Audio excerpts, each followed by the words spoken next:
Je ne crois pas qu'on se connaisse, vous et moi. Mais je suis à peu près certain qu'on a bien dû se rencontrer quelque part, sur la route. Vous, au volant de votre voiture, et moi, dans la cabine de mon semi-remorque. Oui, je suis routier. J'aime l'aventure et j'ai roulé ma bosse aux quatre coins du monde. J'en ai passé des frontières et bouffé des kilomètres de poussière, de boue ou de neige. À cette époque-là, je faisais la ligne sur l'autoroute de Californie. Et c'est là, justement, que m'est arrivée cette étrange histoire. Je venais de loin, je conduisais depuis trop longtemps, et la fatigue commençait à se faire sentir. J'hésitais à réveiller mon helper. Il dormait dans la couchette. Pour me tenir compagnie, j'avais branché mon CB, comme on dit par chez nous. C'est cet appareil qui nous permet, à nous les routiers, de garder le contact et de nous entraider en cas de coup dur.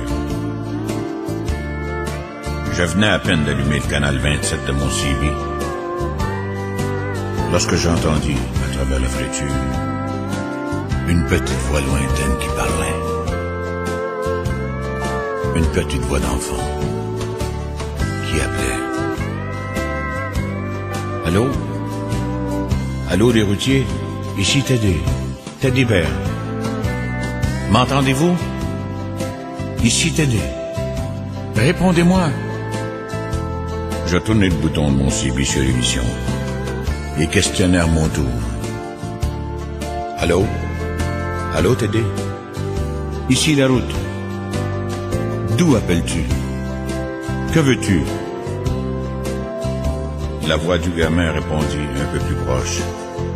Ici, Teddy. J'appelle les routiers. Je te reçois, Teddy. Que veux-tu? Je suis tout seul. Je m'ennuie. Et je voudrais parler un peu avec vous. Je vous appelle avec le CB de mon papa. Cet été, nous avons eu un très grave accident. Et je suis toujours dans mon lit. Le docteur dit que je pourrais marcher un jour, mais que ce sera sûrement très long. J'habite une petite maison tout près de l'autoroute. Je suis souvent seul le soir, car maman est serveuse dans un snack pour nous faire vivre. J'ai perdu mon papa dans l'accident qui a détruit son camion et qui m'a cloué au lit. Il m'emmenait de temps en temps pour les petites courses, mais maintenant, il ne vient plus jamais personne. Alors, j'essaie de vous accrocher avec le CB qui nous reste, pour vous parler un petit peu quand vous passez sur l'autoroute. Je ne suis pas une fillette, mais il me semble soudain que mes yeux se brouillaient, que j'y voyais moins bien. À la première sortie venue, j'ai arrêté le moteur et j'ai sorti ma carte. Dis-moi, Teddy, où habites-tu exactement? Le petit me situait à sa maison. J'avais de l'avance sur l'horaire. J'ai remis en marche et j'ai sorti de l'autoroute. Bien que j'ai foncé pour arriver chez lui, je n'étais pourtant pas le premier. Bon sang, 6 énormes vannes m'y attendaient. 6 copains qui avaient entendu notre conversation et m'avaient devancé. D'autres arrivaient encore. On est tous entrés. On a sorti Teddy de son petit lit. Et ce fut vraiment la fête. Chacun voulait le porter, l'asseoir derrière son volant, le cajoler. Le gamin rayonnait. On lui donna un tas de petits gadgets qu'on avait dans nos cabines. Et puis, il fallut bien penser à reprendre la route. Je l'ai remis dans son lit, après l'avoir embrassé une dernière fois. Je grimpais sur mon siège et je tirais le démarreur.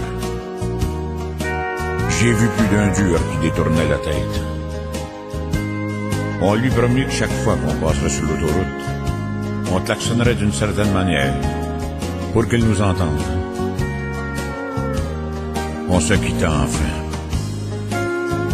Je n'avais pas fait 3 kilomètres quand mon CB crépitait à nouveau. Mais c'était une autre voix. une voix émue de femme. Et elle disait: Allô, les routiers? Ici la maman de Teddy.